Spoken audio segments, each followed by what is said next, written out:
Un courant miracle, leçon numéro 10. Mes pensées ne signifient rien.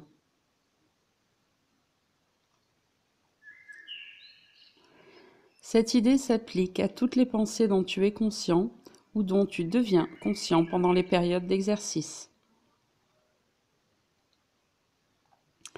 La raison pour laquelle l'idée est applicable à toutes est qu'elles ne sont pas tes pensées réelles. Nous avons fait cette distinction auparavant et nous la ferons encore. Tu n'as encore aucune base pour comparer. Quand tu en auras une, tu ne douteras pas que ce que tu croyais jadis être tes pensées ne signifiait rien.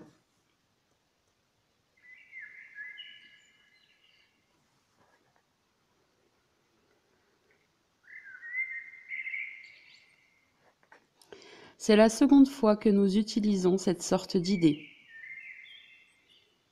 La forme n'en est que légèrement différente. Cette fois, l'idée commence par « mes pensées » au lieu de « ces pensées ». Et aucun lien n'est fait ouvertement avec les choses qui t'entourent. L'accent porte maintenant sur le manque de réalité de ce que tu penses penser.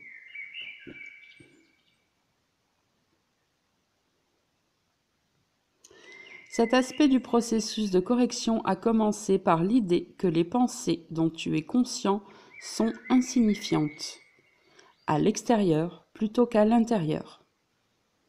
Puis, il a fait ressortir leur état passé plutôt que présent. Maintenant, nous mettons l'accent sur le fait que la présence de ces pensées signifie que tu ne penses pas.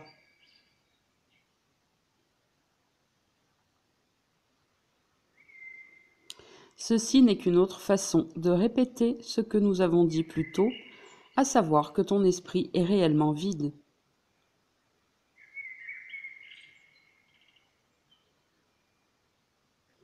Reconnaître cela, c'est reconnaître le néant lorsque tu penses le voir. Et c'est comme tel le préalable à la vision.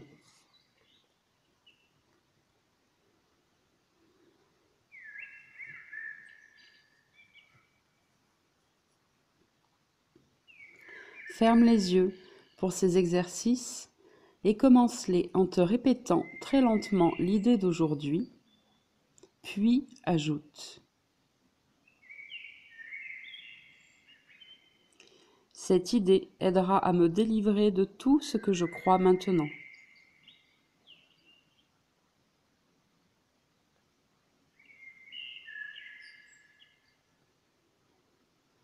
Les exercices consistent, comme précédemment, à rechercher dans ton esprit toutes les pensées qui te sont accessibles, sans sélection ni jugement.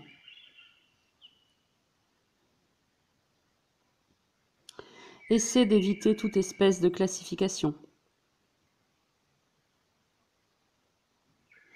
En fait, si tu trouves que cela peut t'aider, tu pourrais imaginer que tu regardes passer une procession bizarrement disparate qui n'a que peu ou pas de signification pour toi.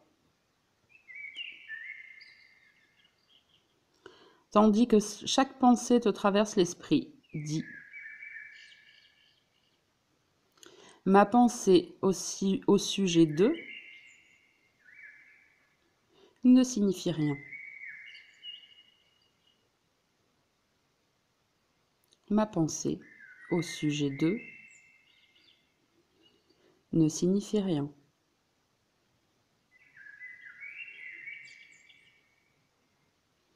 La pensée d'aujourd'hui peut évidemment servir pour toute pensée qui te bouleverse à n'importe quel moment. De plus, il est recommandé de faire 5 périodes d'exercice, chacune comportant un examen d'esprit ne durant pas plus d'1 minute environ.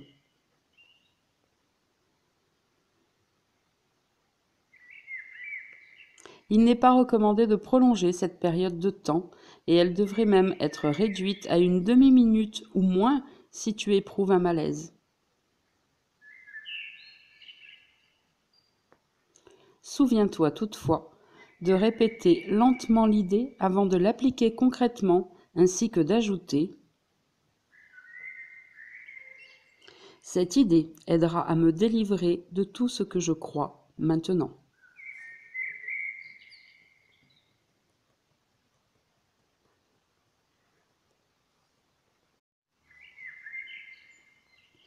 Commentaire par Sandrine Lamec, Atteindre l'éveil par l'amour. Je vais me pencher aujourd'hui plus particulièrement sur la première phrase du dernier paragraphe.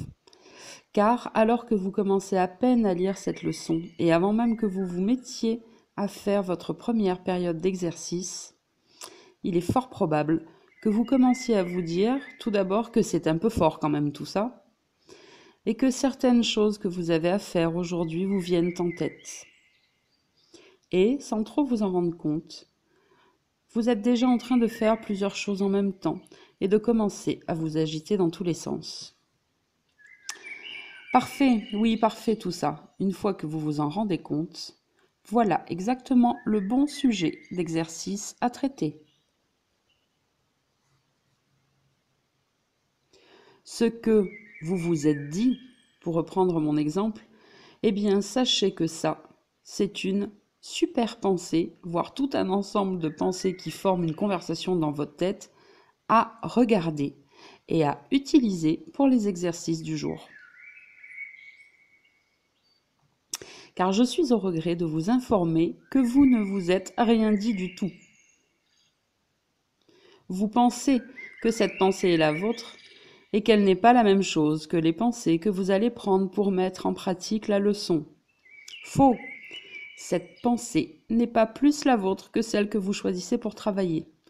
C'est l'ego qui pense cela en vous, et vous qui vous prenez pour lui.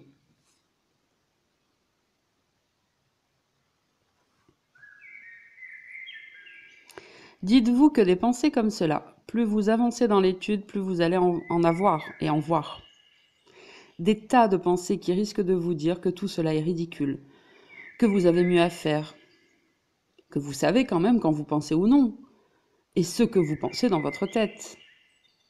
Des tas de pensées sur le cours, sur vous, sur la vie, sur Sandrine aussi, qui vont commencer à attaquer. Mais pour qui elle se prend? Et puis d'abord, pourquoi je me fierai à elle? C'est qui d'abord? Vous aurez peut-être envie de tout plaquer et de retourner à votre vie, peut-être même de couper le contact. Des tas de pensées d'attaque ou de défense en tout genre vont surgir. Ne vous inquiétez pas. C'est tout à fait normal, votre mental ego commence à se sentir menacé par la lumière et du coup, il riposte. Oui, il risque de commencer à lâcher les chiens contre vous, votre vie. Il va essayer de détourner votre attention de 1000 façons. Vous n'allez même pas le voir venir. Il va tenter de vous emporter loin du calme et de la sérénité que vous êtes. Et pas forcément toujours en vous proposant des problèmes douloureux à résoudre. Il sait aussi donner le change en faisant en sorte que quelque chose de très chouette dans le monde vous arrive, comme un week-end imprévu, ou une nouvelle rencontre amoureuse ou amicale très vibrante, très attirante, ou un super nouveau job très prenant, mais très bien payé. Et oui, on n'attrape pas les mouches avec du vinaigre. L'ego, lui, il veut que le monde et ce qui s'y passe deviennent votre seule source de préoccupation. Car pendant que toute votre attention est tournée vers le monde, elle ne l'est pas vers Dieu. Oui, le monde est son monde, vous vous souvenez, c'est lui qui en tire toutes les ficelles. Les mauvaises, ça, vous n'avez encore pas trop de mal à le concevoir, mais ce qui est plus difficile à accepter, c'est que c'est exactement pareil pour les belles choses, comme un magnifique coucher de soleil ou une soirée romantique en amoureux, une belle somme d'argent qui rentre, etc.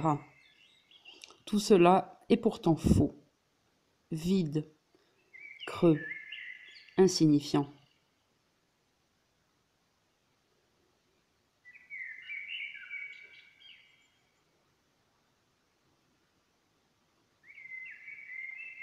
Il sait cependant exactement ce qui aura le plus de chances de détourner votre attention illico presto. Il vous connaît par cœur, contrairement à vous qui ne le connaissez pas, et il sait exactement sur quel bouton appuyer pour vous faire décrocher de votre bel élan spirituel et vous ramener en moins de temps qu'il ne faut pour le dire dans la réalité de son monde. Il connaît vos failles et ne manquera pas de vous présenter la tentation idéale pour vous à ce moment précis. C'est sûr qu'il ne présentera pas une belle relation amoureuse très romantique à un homme d'affaires qui se soucie principalement de son entreprise, mais plutôt un gros contrat et inversement.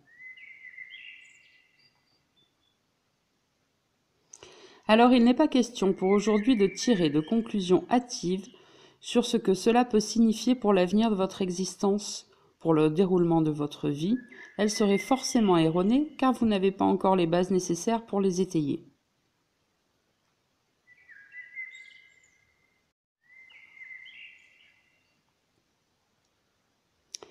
Il s'agit juste pour l'heure de prendre conscience de ce qui est faux, pour ne plus dormir complètement et commencer à éveiller votre esprit à la réalité.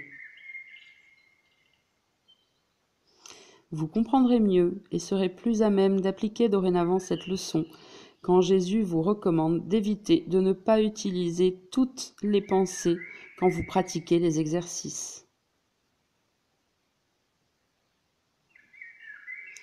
Un pas après l'autre, restez zen et si une pensée de panique arrive, même processus. C'est une pensée parfaite que vous allez pouvoir utiliser dans la leçon du jour. Nous reviendrons sur le sujet plus tard pour aller un peu plus loin sur l'implication des choses. Et souvenez-vous, vos pensées ne signifient rien. Donc rien ne peut vraiment vous attaquer et vous faire du mal.